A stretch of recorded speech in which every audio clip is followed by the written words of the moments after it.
नमस्कार दोस्तों, मैं डॉक्टर मनीषा शेळके छत्रपति संभाजीनगर से। तो आज हम देखेंगे कि आत्मा क्या है, कहाँ रहती है, आत्मा कैसे कार्य करती है, कैसे अपने शरीर को चलाती है। और मेन केंद्र बिंदु शरीर नहीं बल्कि आत्मा है। तो आत्मा एक सूक्ष्म शक्ति है, उसका रूप ज्योति बिंदु है। वह एक अजर अमर अविनाशी शक्ति है।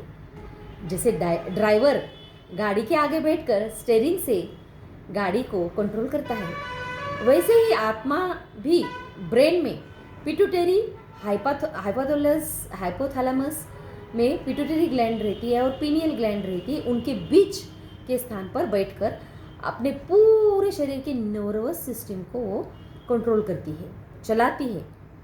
जब कोई हम विचार करते हैं तो उसका प्रभाव पहले न्यूरॉन्स पर होता है, तो उससे न्यूरोट्रांसमीटर द्वारा बॉडी के ग्लैंड्स और फिर सेल्स तक विचार का प्रभाव पहुंचाते हैं ये न्यूरोट्रांसमीटर्स। इसीलिए आत्मा शरीर में मस्तिष्क के अंदर ही बाकी शरीर के अंग उसके कार्य करने की मशीनरी है।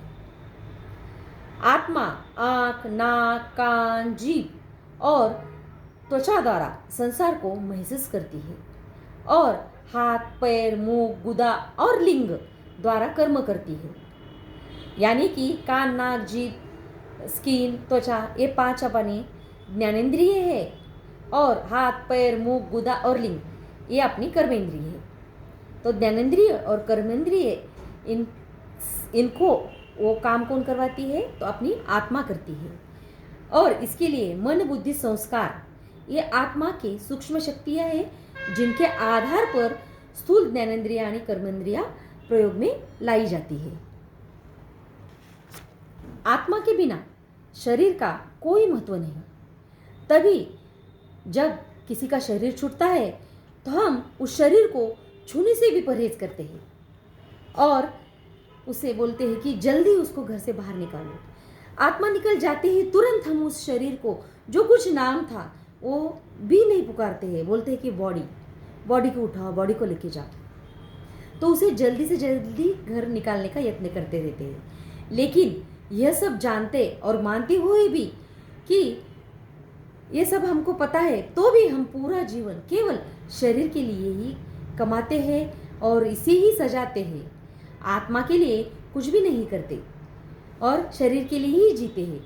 परंतु अब इस सत्य पर दृढ़ रहना है और ज्ञान और पुण्य कर्मों से आत्मा को सजाना है।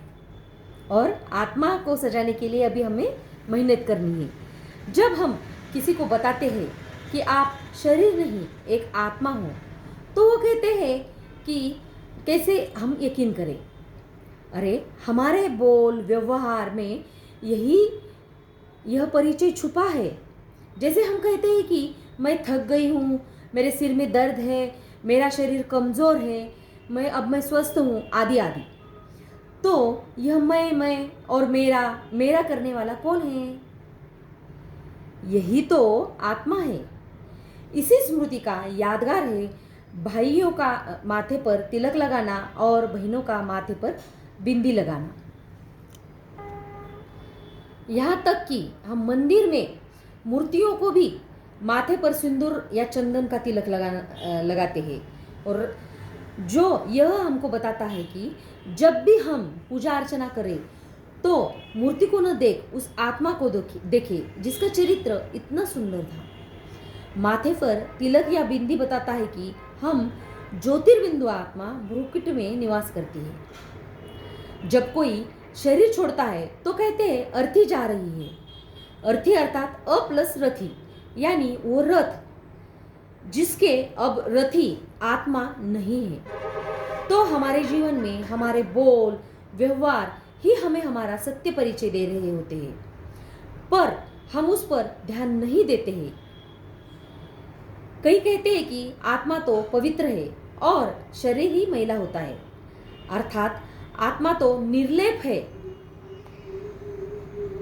तो नहीं, ऐसा नहीं है। जो कुछ हम कर्म करते हैं अच्छे बुरे, उसके लिए सर्वस्वी वही आत्मा जवाबदार होती है।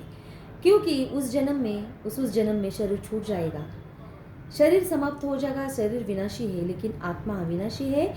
और ये कर्म जो लेप छेप लगे हैं आत्मा पे लगते हैं, उसका कर्म अच्छा बुरा वो फल लेके आत्मा अगले जन्म में जाती है, अगला शरीर लेती है। जैसे कार का एक्सीडेंट होने पर चोट का दर्द या सजा किसको मिलती है, कार को या ड्राइवर को?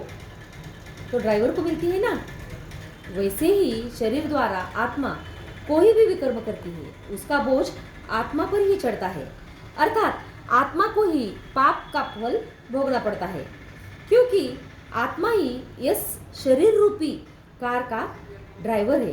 अतः आत्मा निर्लेप नहीं है, उस पर ही कर्मों का लेप छेप लगता है। ओम शांति।